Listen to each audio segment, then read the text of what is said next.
දන් දෙන්න හිත තියෙන කෙනෙකුට දන් දෙන්න දෙයක්වත් ළඟ තිබිලා දන් පිළිගන්න සුදුසුම පිරිසක් හෝ කෙනෙක් මුණ ගැහුනොත් එතන තමයි උපදින්නේ ආශ්චර්යවත් පිං.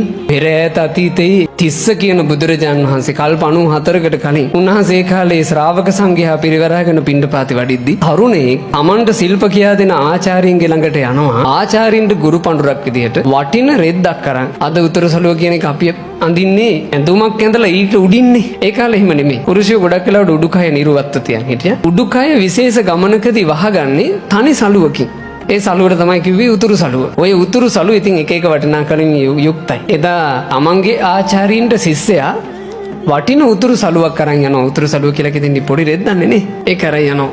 යද්දී ඔහුට දකින්න ලැබුණා ලෝකනායක තිස්ස බුදුරජාණන් වහන්සේ සංඝයා පිරිවරන් මෙහෙම වඩිනවා. ඒ දර්ශනේ මෙයාට නිකන් මොකක්ද එකක් කළා.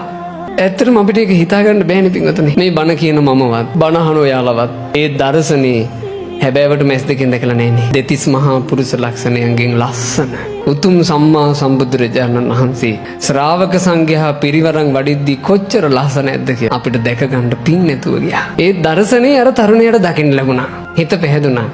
අතේ තියෙන්නේ ගුරුවරයා වෙනුවෙන් ගත්ත සළුව. මෙයා මේ සළුව 4ට 5ට නැමුවා. පොඩි පාපිස්සක් වගේ කළා. බුදුරජාණන් වහන්සේ වැඩම කරන මාවතේ සම්බුදුරජාණන් වහන්සේ සිරිපතුල් තිය එන පිළිවෙල පොඩ්ඩක් බලන් හිටියා. මේ හරියෙන් තිබ්බොත් බුදුරජාණන් වහන්සේගේ උතුම් සිරිපාවල එක ශ්‍රී පාදයකට හරි පෑගෙයි. එහෙම හිතලා අර සළුව එළුව බිම. මහා කාරුණිකයන් වහන්සේ ඔහු එළුව සළුව රන්වන් සිරිපා යුග්මයෙන් පාගගෙන වැඩම කළා. ආවා හිතට ප්‍රීතිය.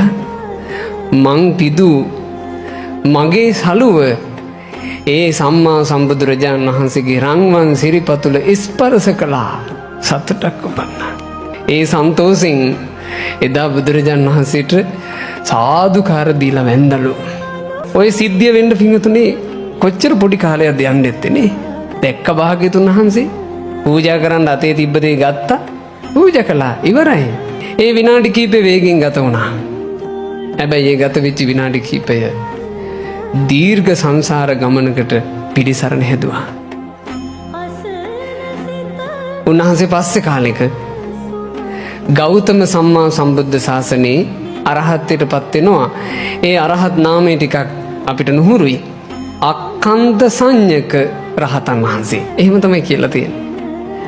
ඒ රහතන් වහන්සේ අරහත්ත්වයට පත් වුණාට පස්සේ කියනවා මම මේට 94 කල්පයකට පෙර වටිනා සළුවක් බිම එලා බුදුරජුන්ට පිදූ පිනේ අසිරිය බලන්ට මම මෙතුවක් දුගතිය දැක්කා.